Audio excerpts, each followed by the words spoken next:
यहाँ कुछ बहुत खतरनाक उमूर हैं जो ज्यादातर लोग शादीशुदा ताल्लुकात में नहीं जानते।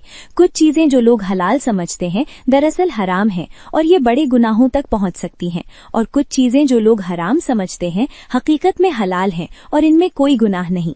मिसाल के तौर पर एक मर्द अपनी बीवी से ऐसे तरीके से जमा करे जिसे वो गुनाह समझता हो लेकिन शरा में जायज हो, या दो ज़ौजैन किसी चीज से इज्तिनाब करें जिसे वो हराम समझते हो लेकिन हकीकत में वो बिल्कुल जायज हो।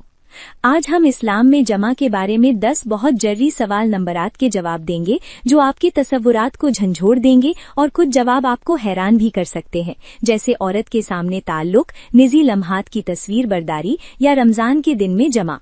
वीडियो आखिर तक देखें क्योंकि जवाब आपको हराम से बचा सकते हैं और आपकी जिंदगी बदल सकते हैं। अगर आपका दिल अल्लाह और उसके रसूल से मोहब्बत से धड़क रहा है तो लाइक और सब्सक्राइब करें और कमेंट्स में रब से इस्तग़फ़ार करें। सवाल नंबर 1, क्या मर्द अपनी बीवी से औरत के सामने जमा कर सकता है? जवाब, जायज है और इसमें कोई गुनाह नहीं, क्योंकि ज़ौजैन के ताल्लुक में असल चीज पर्दा है और इसकी मुखालिफत में कोई शरई नस मौजूद नहीं। सवाल नंबर 2, क्या जिनसी ताल्लुक की तस्वीर बरदारी जायज है? शदीद हराम है, क्योंकि ये ज़ौजैन को रुसवाई और लीक होने के खतरे में डालती है, पर्दा के खिलाफ है और बड़े गुनाहों का सबब बन सकती है। सवाल नंबर 3, क्या जमा के दौरान ज़ौजैन के बीच फहश बातें जायज हैं? हाँ, जायज है, बशर्त कि ये सिर्फ ज़ौजैन के बीच हो और इसमें कोई गाली या हराम अल्फाज ना हो। मकसद मोहब्बत और जिनसी दिलचस्पी बढ़ाना है।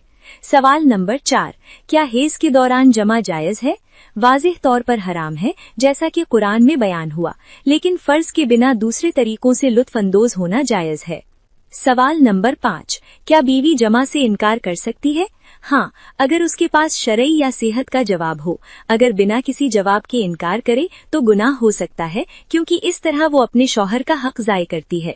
सवाल नंबर 6, क्या बीवी के साथ खेल या जिनसी खिलौने इस्तेमाल करना जायज है? हराम है, क्योंकि ये गैर मुसलमानों के आमाल की तकलीद है और इससे हराम और फसाद पैदा होता है। अल्लाह ने जो कुदरती लुत्फ ज़ौजैन के बीच जायज किया है वो काफी है। सवाल नंबर 7, क्या जमा के बाद बिना गुस्ल के रोजा रखना जायज है? सही है, लेकिन नमाज से पहले गुस्ल करना जरूरी है।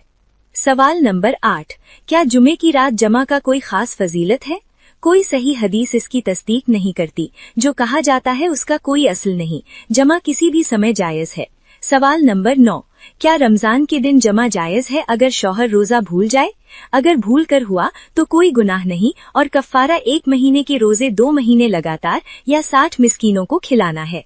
सवाल नंबर 10, पिछले रास्ते से जमा जायज है?